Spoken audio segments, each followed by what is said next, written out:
I've realized my physical strength isn't the most important thing. My mental strength is the most important thing. Hi guys, welcome to episode 4 of Westover Stories. I'm about to interview a lady called Sanah who's going to share her story with me and her journey. She's got a disability called Spinal Muscular Atrophy and she can tell us all about that in a second. Stay tuned because here's her story in her own words. Hi, my name is Sanah and I have spinal muscular atrophy. Spinal muscular atrophy is a progressive muscle wasting condition. So, from the ages of 1 to 2, I was really struggling to walk, and my mum could see that it was quite apparent. So, she took me to the doctors and they did some tests and they diagnosed me with spinal muscular atrophy. And this time, from what my mum told me, was very difficult for her, and it was really hard for her to accept. And then from the age 11 to, and then from the ages from 2 years old to 12, I used a mobility aid to walk, to do most things, and I also used a wheelchair sometimes. And unfortunately, I developed severe scoliosis, which is curvature of the spine. So I had to have surgery immediately. So 2 metal rods either side of my spine and some screws to help me sit up straight and to make sure my lungs don't get squished and everything. So the surgery went great, my spine was straight, but unfortunately I got so much weaker after my surgery that I couldn't do anything independently anymore. I was bed bound for 8 weeks and I had carers all the time. And after that I learned to sit in my chair again, and I use my electric chair like majority of the time, basically all the time. And Hi Sanah, how you doing? I'm doing good. How are you? Yeah, good, thank you. Very good. So if you could tell me a bit about your disability before I ask some more questions, that would be fantastic.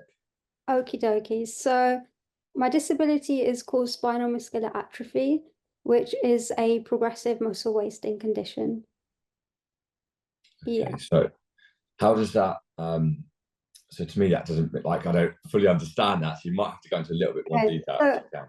okay. So my disability is called spinal muscular atrophy, which is a progressive muscle wasting condition.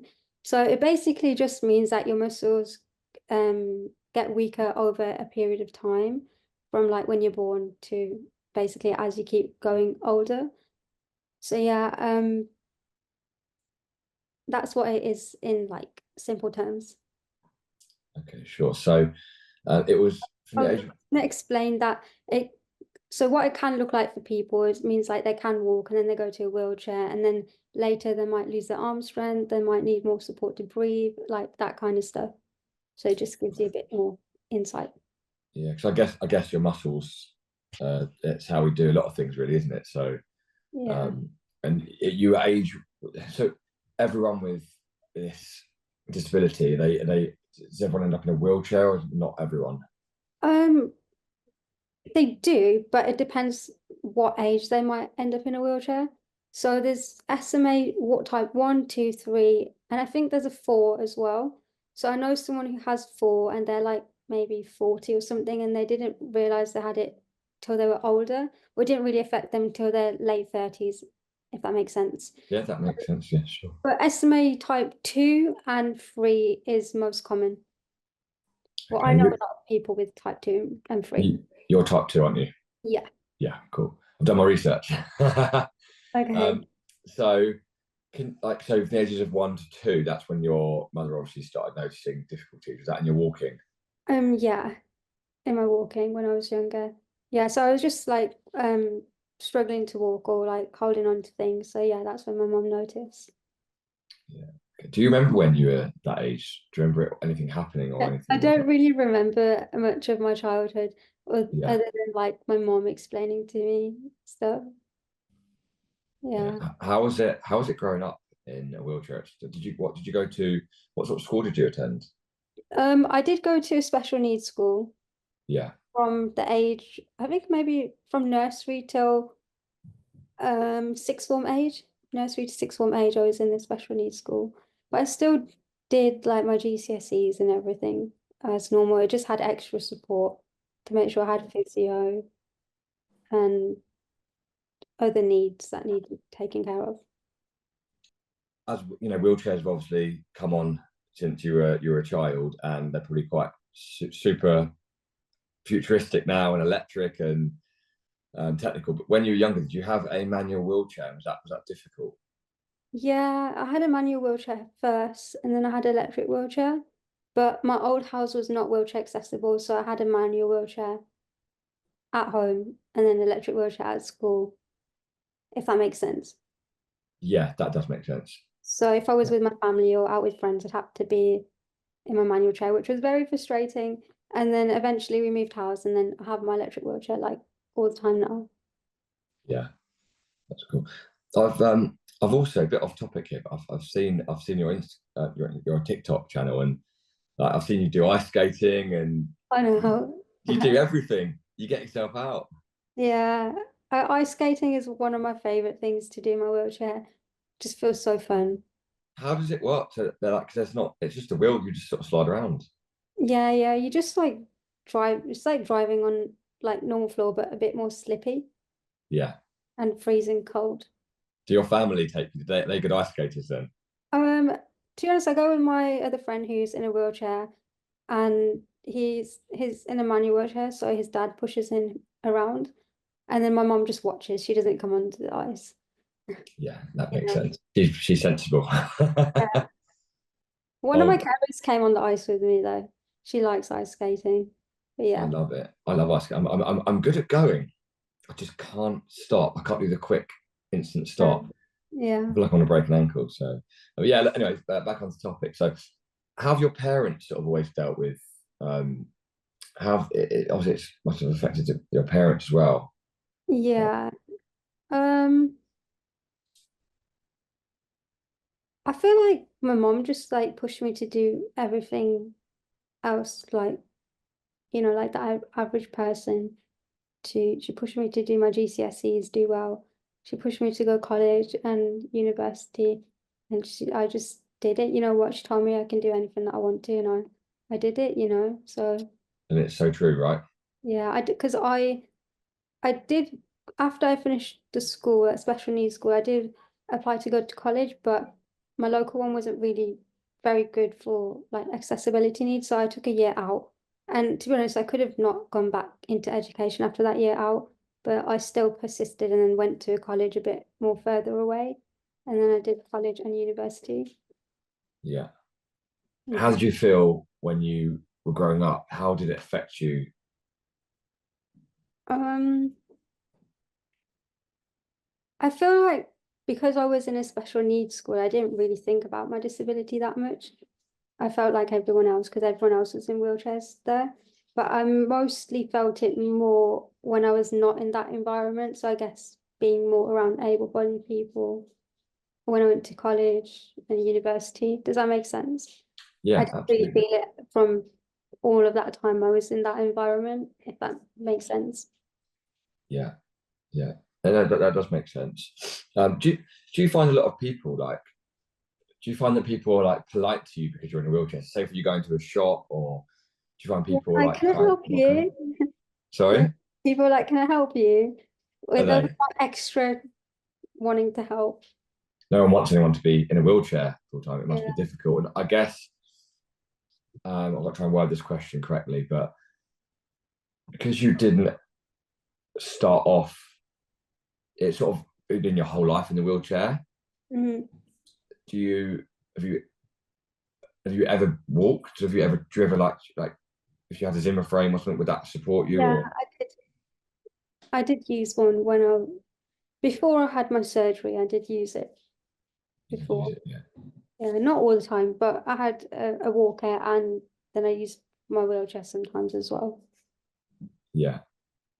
What would you tell people that are out there that are going through a similar disability or the same disability? That is a good question. I like it. Um,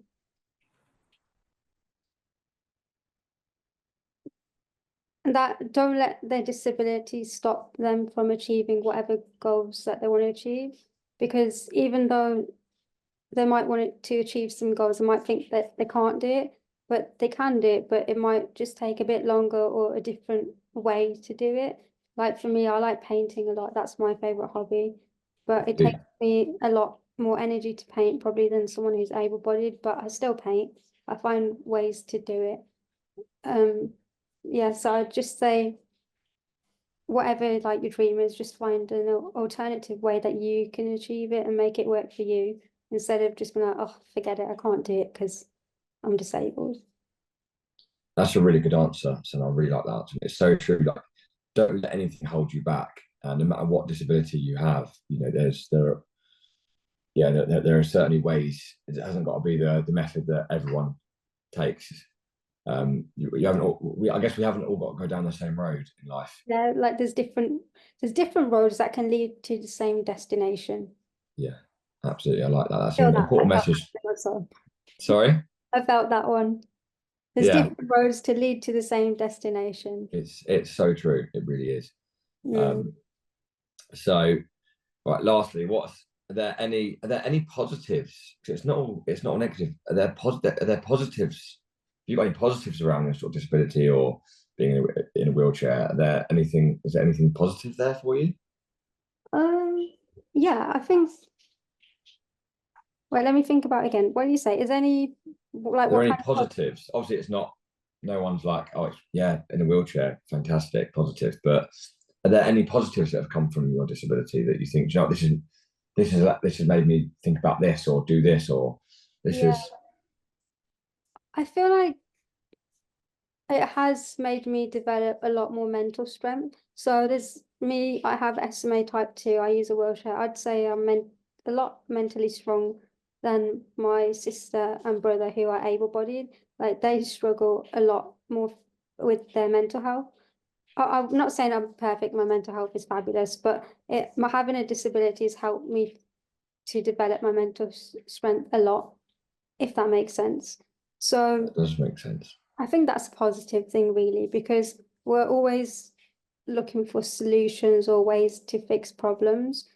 So I guess it gives me more, like, if there's an issue, I can figure it out because I've had to figure a lot of issues out in my life instead Yeah, of being like, oh, forget it. yeah. You learn to get over bumps. Well, Yeah, I've that's a literally, good way. Learn I'm a wheelchair, so I learned to yeah, get over bumps well in life instead of getting stuck at the bump. yeah, of course. Well, you're absolutely fantastic, and you're a wonderful person, and I've loved talking to you. And I love to go on your channel. Like I said, I went onto your TikTok channel and to see you living such a great life with such a disability, you know. Yeah.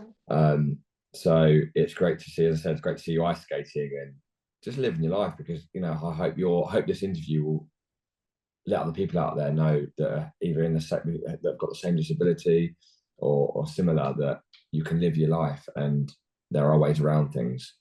Mm, Um, because it's all about spreading that positivity and educating people as well. I didn't know about your disability at all before I spoke to you, and I guess that it was something to do with obviously being able to walk and struggle with your maybe your muscles and your bones. But until I get told what your disability is, and when I have to go and research it, you learn all these different things about it. And you're like, okay, wow.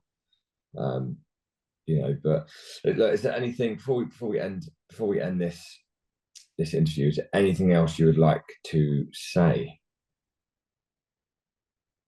um, You're on the spot now. I know, yeah.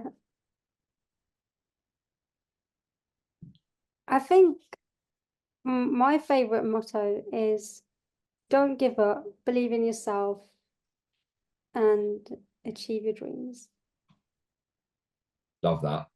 I live by that as well, Yeah, as you can just probably tell. keep going back to them things, like, because then, like, you might have a few low days or low week, but if you have in your mind that you're not going to give up, then you're not going to give up, you know? I mean, you're just going to keep carrying on and then Yeah, just believing in yourself because if you don't believe in yourself, nobody else will, you know?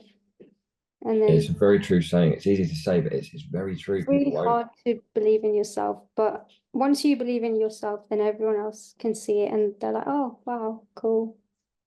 Yeah, and achieve your dreams, like just make a plan what goal you want to achieve and work towards it like every day or as much as you can. Thank you, Sanah. You're welcome.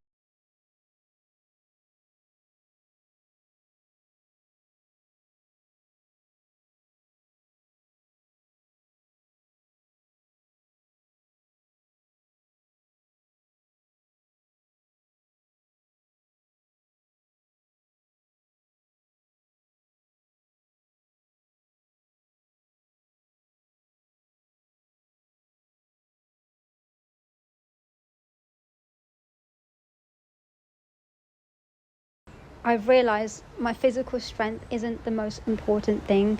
My mental strength is the most important thing. Because obviously I live with a muscle wasting condition. I know it's going to progressively get weaker. So there's no point deriving my confidence and strength on how much I can do physically. Whereas in the past, I used to go to the gym so much and thinking it's going to make me feel better. It's going to help me. But that was just an escape. But now I can say that I fully accept my disability and like where I am right now, and yeah.